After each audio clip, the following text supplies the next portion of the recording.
Students, Book 1, 7th edition, Chapter 4, Basic Algebra and Algebraic Manipulation, Exercise 4A, Question number 3. Given that A equal है 3k, B equal है -5k and C equal है 6k, evaluate each of the following expressions.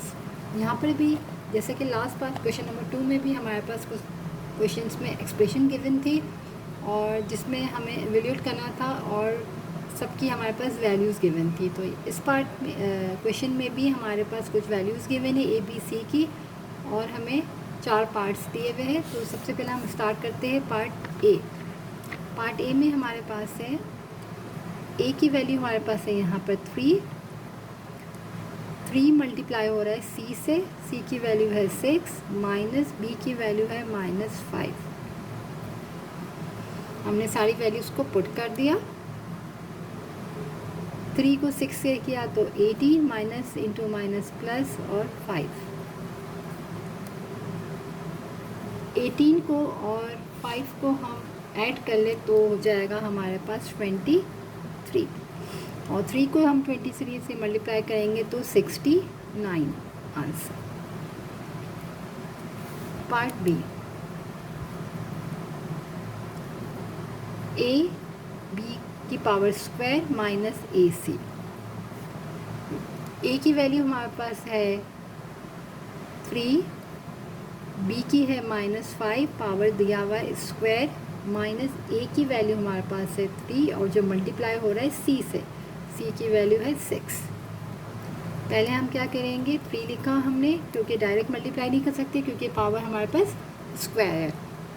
Square का मतलब जैसे bracket के अंदर जो चीज़ है वो सब 2 बार मल्टीप्लाई होगी उसी चीज़ नंबर से. जैसे कि माइनस है तो माइनस भी माइनस से मल्टीप्लाई होगा तो क्या हो जाएगा प्लस बन जाएगा हमारे पास.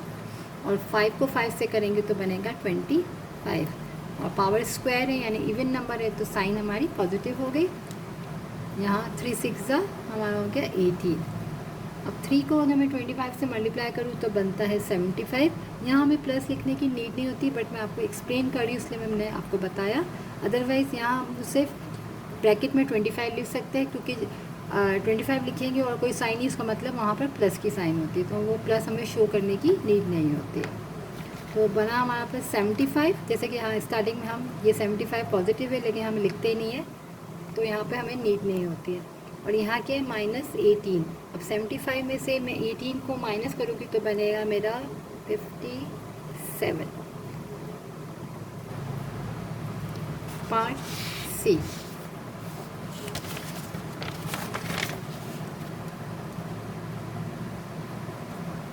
पार्ट सी में हमारे पास वैल्यूज दी हुई है b/a माइनस c/b.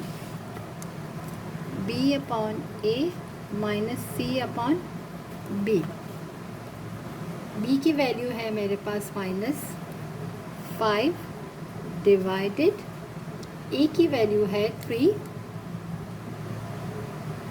और c की वैल्यू है हमारे पास 6 और b की है -5.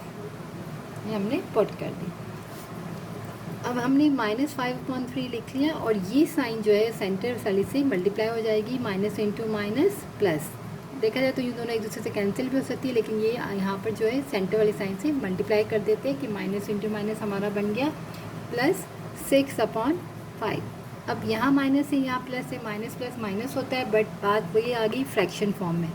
यहाँ भी फ्रैक्शन फॉर्म में यहाँ भी फ्रैक्शन फॉर्म में. यहाँ पर 3 है यहाँ पर 5 है. जब तक दोनों के डिनोमिनेटर सेम नहीं होंगे हम इसको सब्ट्रैक्ट या ऐड नहीं कर सकते. तो क्या करते हैं हम यहाँ पर एलसीएम निकालते हैं किस तरह से कि दोनों डिनोमिनेटर को हम सेम बनाते हैं. यहाँ पर 3 है तो हम 5 से मल्टीप्लाई यहाँ भी कर लेंगे यहाँ भी यानी क्रॉस में. यहाँ पर 5 है तो इसको हमने 5 से कर लिया. यहाँ डिनोमिनेटर में 3 था तो हम इसको 3 से कर लेते हैं ताकि हमारा क्या होगा डिनोमिनेटर सेम आ जाएगा. हमारा एलसीएम फाइंड हो जाएगा. तो यहाँ हमारे पास आ जाएगा 5 5 डिनोमिनेटर में कितना आ गया 5 3 15 5 5 25 प्लस 6 3 18. ठीक है. हमें डिनोमिनेटर सेम बनाना है तो हम क्या करते हैं एलसीएम निकालते हैं. यहाँ पर 3 है यहाँ पर 5 है तो सिंपल हम क्या करेंगे, क्योंकि 3 और 5 एक टेबल में नहीं जाता है, दोनों अलग टेबल के हैं, तो हम क्या करेंगे, इसको इससे कर देंगे मल्टीप्लाई एंड डिवाइड 5 से जो इसके डिनोमिनेटर में है, और यहाँ पर 3 है तो इसको हम 3 से मल्टीप्लाई और डिवाइड दोनों कर देंगे। यहाँ हमने 3 से कर दिया, यहाँ हमने 5 से कर दिया, तो 3 5 से या 5 3 से हमारा बन गया 15। अब माइनस प्लस माइनस 25 में से 18 को हम माइनस करेंगे तो हमारे पास बच जाएगा 7।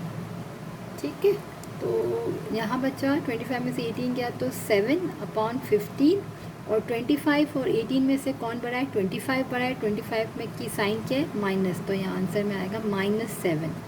ओके, माइनस प्लस या प्लस माइनस माइनस होता है, और जब हम माइनस कर लेते हैं तो हम दोनों में से देखते हैं, दोनों में से नंबर कौन बड़ा है, 25 बड़ा है, और जो बड़े नंबर की साइन को हम यहाँ लिखते हैं, तो यहाँ पर -25 का हमने यहाँ माइनस लिख दिया। पार्ट डी हमारे पास है